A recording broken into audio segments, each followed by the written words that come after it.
یہ ٹوٹکا کر لے.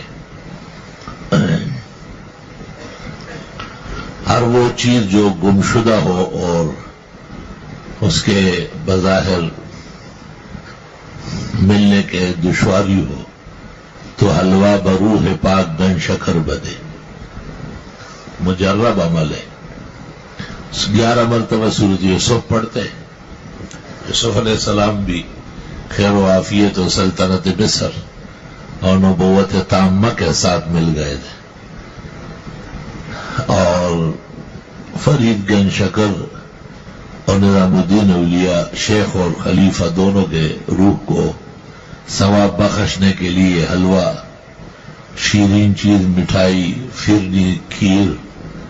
حلوہ بہتر ہے کیونکہ لفظ حضرت کے منہ سے الفاظ نکلے کہ حلوہ بروح پاک گن شکر بدے.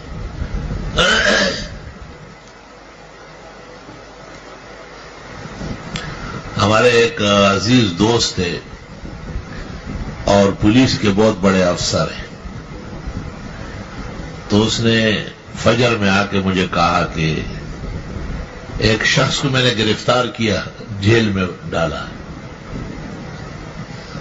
اب اس کی رہائی کا وقت آیا لیکن وہ آرڈر میرا نہیں مل رہا. مجھ سے پوچھا جا رہا ہے کہ اس کو بند کس کا قانون میں کیا ہے. اگر وہ آرڈر نہیں ملا، فائل نہیں ملا تو میری خیر نہیں. میں نے ترمذی شریف کے درس میں آنے سے پہلے 11 مرتبہ سورۃ یوسف پڑھی اور ایک طالب علم کو کہا کہ سامنے سے تیار حلوہ لے آؤ. وہ 1 کلو حلوہ لے آئے. میں نے کہا بس یہ جو آس پاس طلبا وضو خانے میں بیٹھے ہوئے نا، ان کو دے دو تھوڑا تھوڑا کر کے. وہ وہاں بانٹ رہا تھا، وہ ادھر فون آیا کہ یہ مل گیا ہوا ہے. لا الہ الا اللہ.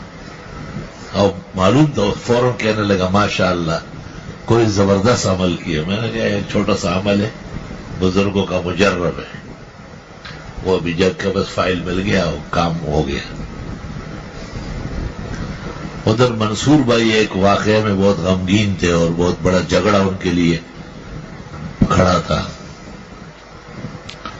ان کے لیے بھی ایک طرح یہ عمل مجرب کیا گیا. 2 یا 3 دفعہ میں ان کو بھی ایک گمشدہ کاغذ مل گیا.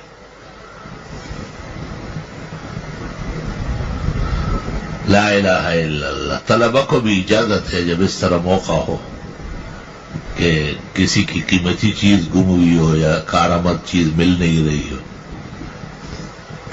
تو آپ 11 مرتبہ سورۃ یوسف پڑھوائے، آرام تسلی سے، اجرت سے نہیں. اور حلوہ بہتر ہے، ورنہ کھیر، فرنی، مٹھائی، میٹھی چیز سے کام ہوگا. بہتر یہ کہ حلوہ پکوائے، اگر پکانا دشوار ہو تو منگوا لے، فقراء مساکین کو کھلا لے.